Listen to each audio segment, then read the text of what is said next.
Let's do it. So I opened up the conversation when I asked you about the Collective PAC and what you're doing.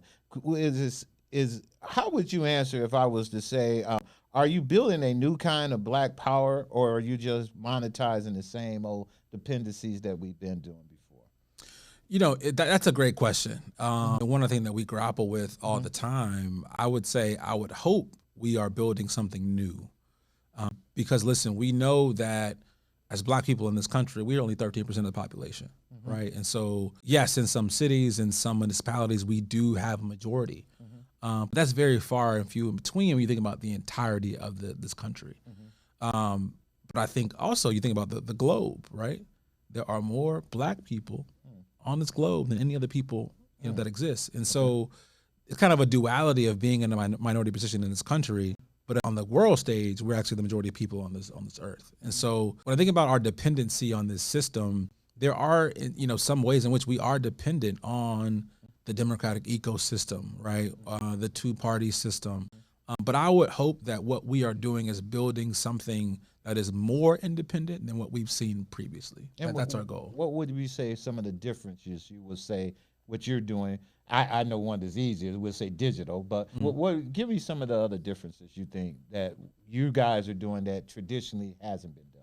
Yeah, so, and again, this is like a little bit of the sausage making that goes behind this work, right? And so you think about how a campaign is run, we operate in a two-party system.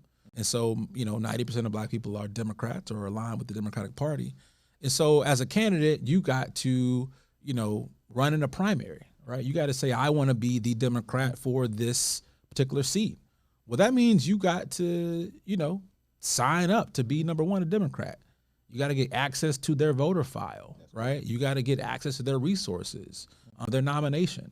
And so there is some negotiation around what that means for you as a black candidate. When we say we want to build independent black political power, what we're saying is, yeah, that's fine. You got to, do those things to get on the ballot, and we understand we're in a two-party system, but how about we own the data on all black voters in the country, right? How about we own black media where we can actually get our own message out instead of having to depend on Facebook or YouTube or Twitter or whoever it is? How about we have black campaign consultants, right, who we can pay, who can lead our engagement efforts? How about we have black mail firms, right, that are black owned, that we know we got to send out campaign mailers, or even black printers, and we got to do printing for our campaigns. The problem we have right now is the majority of the infrastructure that supports American politics is not even majority white owned. It's like a super majority. And I'll give a recent example, right? I know many people are maybe frustrated that the Democratic Party didn't do a a study of what happened in 2024 with Kamala Harris. Right. And so Vice President Harris, first black woman to be a major party nominee, raised over $1 billion in 107 days. I can tell you, and we've done the research, and we'll be publicizing this over the next few months, she spent less than her campaign. I won't say it's her. I think her campaign, under white leadership, spent less than 3% with black vendors. Wow.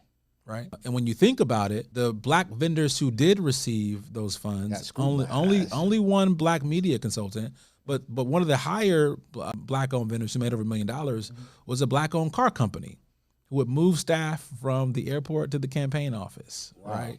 And so that's good. We want to see that limo company getting some business. But think about all the black entrepreneurs around the country who we know, who we work with, who didn't have the opportunity to be at the table. That's in the business. That's in the business, right? So this is a age-old problem that we have. But when we say we want to build something different, we want to call that out, but also fix it at the same time. And I think that's the big difference between ownership and access. Exactly.